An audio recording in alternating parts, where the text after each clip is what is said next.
محترم دینی بھائیوں، آج خطبہ جمعہ کے موقع پر ایک اہم عنوان کے تحت میں آپ سے گفتگو کروں گا، محاسن اسلام اور مسلمان، اسلام کی خوبیاں اور موجودہ مسلمان۔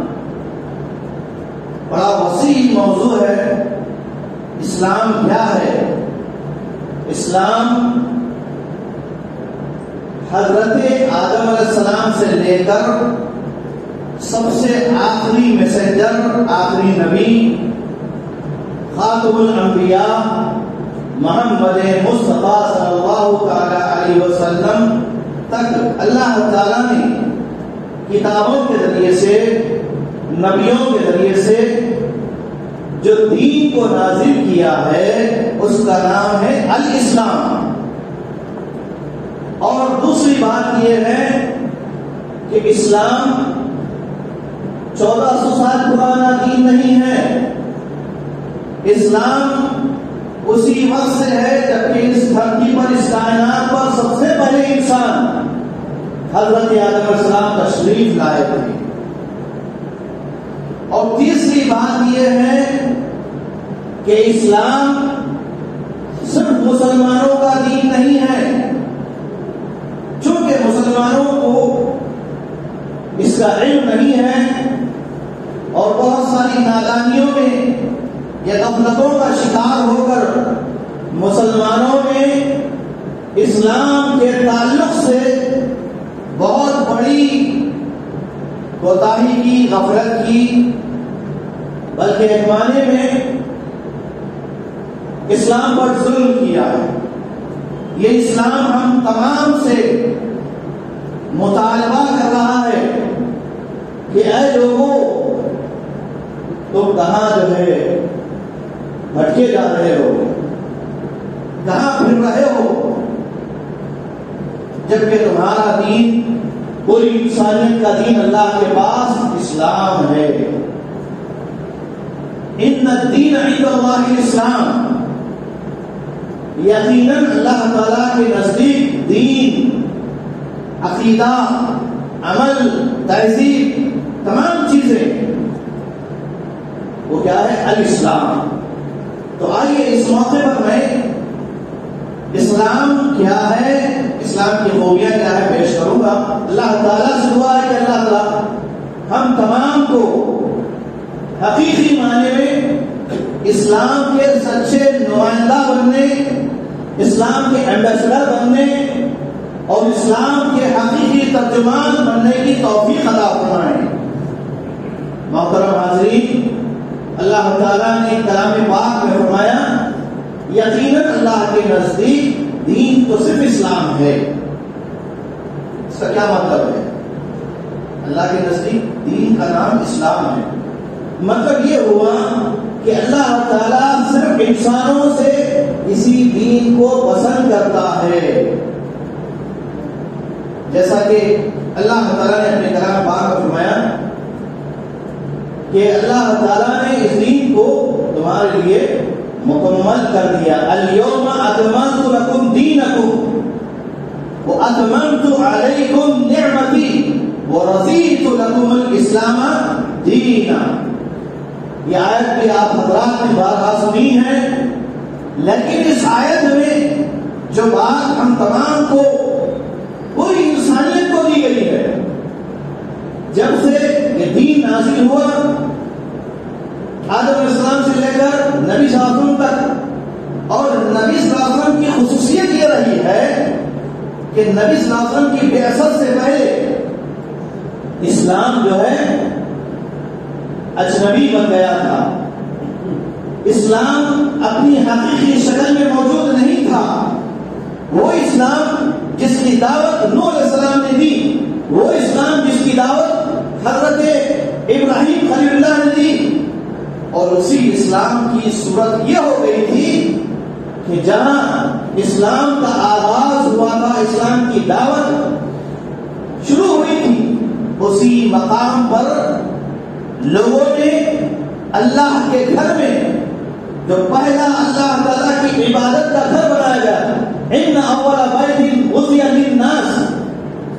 للذی ببکۃ مبارکا، جس کو بیت اللہ کہا گیا، وہاں پر لوگوں نے 360 اپنے ہاتھوں سے بنائے ہوئے مورتیوں کو بٹھا دیا تھا.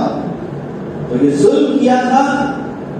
تو اس ناانصافی کو ختم کرنے کے لیے اور انسانوں کو اپنا حقیقی دین بتانے کے لیے پھر جو دین کے اندر گڑبڑ ہو گئی تھی یا جس دین کے اندر تحریف ہو گئی تھی تورات میں، زبور میں، انجیل میں اور دیگر کتابوں میں، تو اللہ تعالیٰ نے فرمایا اب ایسا نہیں ہوگا. اب اس دین کے ہم حفاظت کریں گے، اس دین کی رکھوالی ہم کریں گے. چنانچہ سورہ ہجر آیت نمبر 9 میں اللہ نے فرمایا اِنَّا نَحْنُ نَزَّلْنَا الذِّكْرَ وَإِنَّا لَهُ لَحَافِظُونَ. ہم ہی نے دین کو، ذکر کو، یعنی قرآن کو، حدیث کو نازل کیا ہے اور ہم ہی اس کے محافظ ہیں. اب الحمدللہ ہمارے پاس یعنی مسلمانوں کے نزدیک اسلام مکمل طور پر اپنی اصلی شکل میں موجود ہے. یہ اللہ کا احسان ہے. عیسائی مذہب میں آج عیسائیوں کے پاس ان کا دین محفوظ نہیں ہے، یہودیوں کے پاس نہیں ہے، دیگر مذاہب کے ماننے والوں کے پاس بھی ان کا اپنا اتھینٹک دین موجود نہیں ہے. کچھ اس کے آثار موجود ہیں، لیکن اصلی شکل میں جو دین اللہ نے نازل کیا تھا، جس میں انسانوں کے اپنے باتوں کا، خیالوں کا، ان کے نظریات کا کوئی دخل نہیں ہے، کوئی اس میں ملاوٹ نہیں کر سکتا، تو وہ دین الحمدللہ الاسلام کی شکل میں موجود ہے.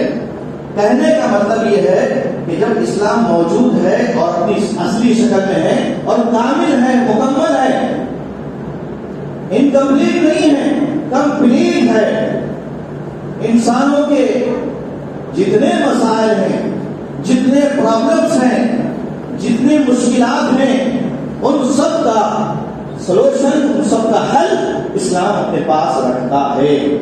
اسلام کی بے شمار خوبیوں میں ایک خوبی یہ ہے کہ جو زمانے جاہلیت میں جتنے مسائل تھے وہی آج دور جدید میں نئی شکل میں آئی ہے.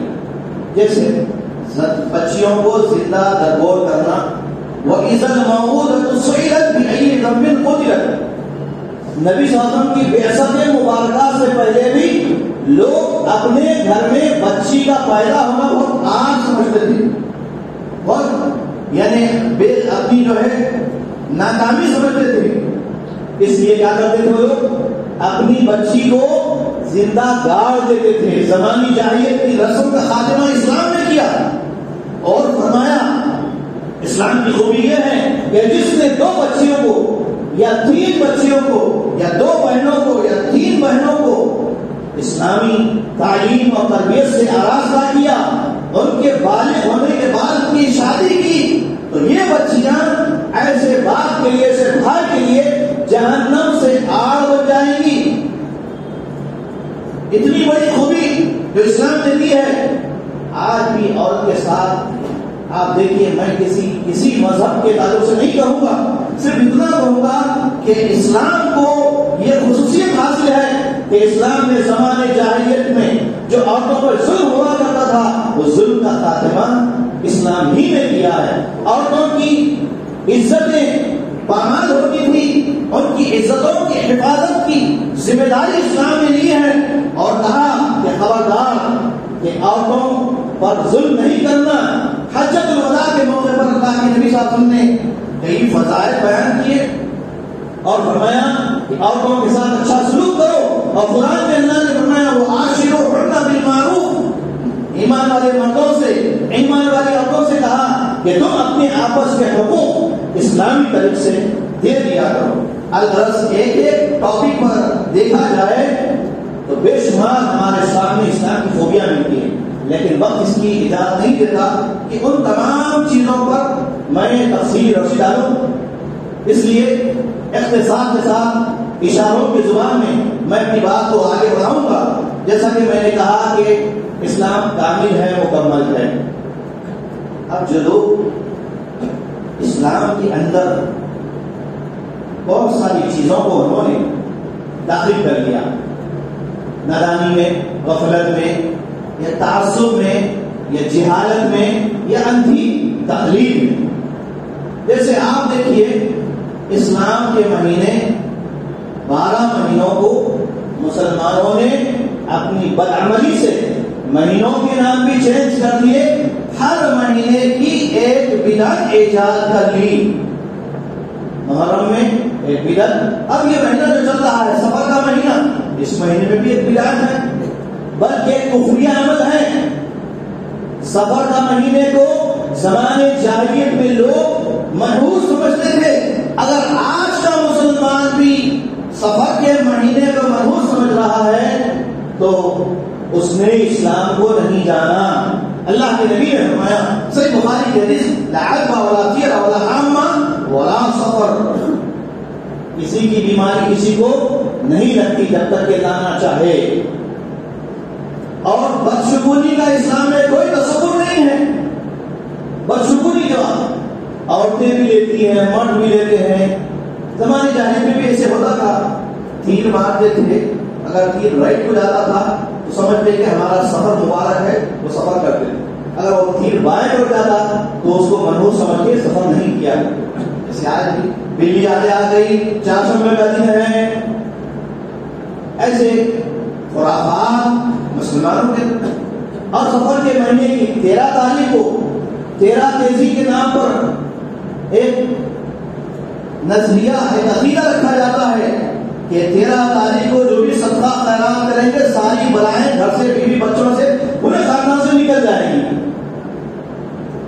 تو کہنے کا مطلب یہ ہے کہ ہر مہینے میں مسلمانوں نے اتنی بدعات کو جنم دیا، اتنی بدعات کو پیدا کر لیا کہ صحیح اسلام کیا ہے، اسلام کی خوبیاں کیا ہے، اس کو جاننے کی، سمجھنے کی بھی مسلمانوں نے کوشش نہیں کی۔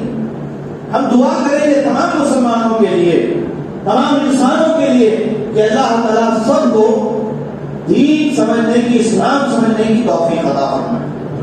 تو دین کیا ہے؟ کامل ہے، یہ بات سمجھنے کی۔ اور دوسری بات افراط اور تفریط سے پاکیزہ ہے، کمی بیشی نہیں ہے اسلام، ہر چیز کا مکمل حل موجود ہے۔ اگر آدمی وضو نہیں کر سکتا، پانی نہیں مل رہا ہے، یا وضو کرنے سے اس کی بیماری میں مزید اضافہ ہو سکتا ہے، اسلام نے حل بتایا، تیمم کر لے۔ لڑکا پیدا ہوا ہے گھر میں، دو بکرے جو ہے عقیقے کے طور پر ذبح کرنا ہے 7ویں دن، دو نہیں دے سکتا، ایک میں بھی اکتفا کیا جا سکتا۔ مسلمان یہ نہیں کرتے، ان کو تو دلچسپی کس سے ہے؟ چھٹی سے، چھلے سے 40 دن مکمل ہونے کے بعد۔ تو اس لیے دین جو ہے ہمارا اسلام اس لیے بدنام ہو رہا ہے۔ ضرورت اس بات کی ہے کہ وہی اسلام جو اللہ کے نبی صلی اللہ علیہ وسلم نے مکہ مکرمہ میں 13 سال میں پیش کیا، اور توحید کی شکل میں، اور اپنی نبوت اور رسالت کی سچائی اور اعلیٰ اخلاق کے ذریعے سے، اور اللہ پر اتھینٹک عقیدہ، اور مرنے کے بعد اٹھائے جانے کا دن جو بعد الموت مالک یوم الدین ہے، اس دن کا عقیدہ یہ مکے میں پیش کیا۔ 13 سال پر اس کی انت تک اللہ کے نبی نے کوشش کی۔ اس کے بعد جب مدینہ منورہ تشریف لائے تو 10 سال میں اسلام کی مکمل تعلیمات، نماز، روزہ، زکات، حج اور دیگر امور، ان تمام چیزوں کو پریکٹیکل مدینہ منورہ میں نافذ کی، حتیٰ کہ حدود اور تعزیرات بھی نافذ کی گئی۔ کسی نے چوری کیا تو اس کے حساب سے اس کے ہاتھ کاٹے جائیں گے، کسی نے زنا کیا اگر وہ غیر شادی شدہ ہے تو اسے سنسار کیا جائے گا، شادی شدہ ہے تو رجم کیا جائے گا۔ ایسے قوانین، اور کوئی کسی پر ظلم کرتا ہے، ناانصافی کرتا ہے، کسی کا جو ہے آنکھ پھوڑ دیتا ہے تو اس کے بدلے میں اس کی آنکھ نکال دی جائے گی۔ یہ حدود و تعزیرات مدینہ منورہ میں اس لیے نافذ ہوئے تاکہ برائیاں پنپنے نہ پائے۔ آج دیکھیے پوری دنیا میں جو بدکاریاں ہوتی ہیں، فحش ہوتے ہیں، جرائم ہوتے ہیں، ان سب میں جتنے ممالک ہیں ان تمام کا آپ جائزہ جہاں پر حدود اور تعزیرات کا ایک نظام نافذ ہے، وہاں پر بھی برائیاں ہوتی ہے لیکن کم ہوتی ہے، اس کا ریشیو بہت ہی کم ہے بنسبت امریکہ، یورپ اور دیگر ممالک کی۔ کیوں؟ اس کی وجہ یہ ہے کہ وہاں پر اسلام کا یہ نظام نفاذ نافذ ہے، اسلام نے اس کی تعلیم دی ہے، اس کے تمام تفصیلات موجود ہیں۔ اس لیے قرآن کیا کہتا ہے؟ وَلَكُمْ فِي الْقِصَاصِ حَيَاةٌ يَا أُولِي الْأَلْبَابِ۔ اسلام دین امن ہے، دہشت کو، ظلم کو، زیادتی کو پسند نہیں کرتا۔ اس لیے اسلام نے کیا کہا؟ تمہارے لیے قصاص میں زندگی ہے۔ قصاص کسے کہتے ہیں؟ کسی نے کسی کو مار دیا ہے تو قاتل کو اس کے بدلے میں قتل کر دیا جائے گا، یہ قصاص ہے۔ کیوں قتل کیا جائے گا؟ تاکہ وہ اور دوسروں کا قتل نہ کرے۔ اب ہمارے دیگر ممالک میں کیا ہوتا ہے؟ اسے چھوٹ دے دی جاتی ہے، وہ بچ جاتا ہے، پھر دوسرا جرم کرتا ہے۔ اس طرح معاشرے میں، سماج میں برائیاں جو ہے ختم نہیں ہوتی۔ تو اسلام کی خوبیوں میں یہ بھی خوبی ہے کہ اسلام نے حدود اور تعزیرات کا بہترین سسٹم اور نظام قائم کر کے دنیا سے جرائم کا خاتمہ کر دیا، یہ خوبی ہے اسلام۔ اور میں نے ابھی آپ کے سامنے کہا کہ اسلام افراط و تفریط سے پاک ہے۔ حضرت عیسیٰ علیہ السلام اللہ کے بندے ہیں اور اللہ کے رسول ہیں، یہ ساری دنیا کے مسلمان مانتے ہیں، لیکن عیسیٰ علیہ السلام کو ماننے والے کیا کہتے ہیں؟ جیسس سن آف گاڈ، اللہ کے بیٹے ہیں کہتے ہیں، جبکہ ان کی اپنی کتابوں میں اور خود قرآن مجید میں اس کے خلاف کہا گیا کہ عیسیٰ علیہ السلام اللہ کے بیٹے نہیں ہیں، عزیر علیہ السلام اللہ کے بیٹے نہیں ہیں، بلکہ وہ اللہ کے بندے ہیں، اس کے رسول ہیں۔ تو خرابی یہاں سے آئی کہ انہوں نے جب سے اللہ کے بیٹے کہا تو اس کا خاتمہ اسلام نے کیا ہے اور بتایا کہ ان کا مقام وہی ہے۔ اور خود اللہ کے نبی نے اپنی ذات کے بارے میں فرما دیا کہ کہیں مسلمان گمراہ نہ ہو جائیں، بھٹک نہ جائیں، ان سے کہا کہ تم یہود و نصارہ کی طرح نہ ہو جانا، اور فرمایا کہ جیسے عیسیٰ علیہ السلام کو لوگوں نے اللہ کا بیٹا کہا، ویسا تم میرے ساتھ مت کرو، میں اللہ کا بندہ ہوں اور اللہ کا رسول ہوں۔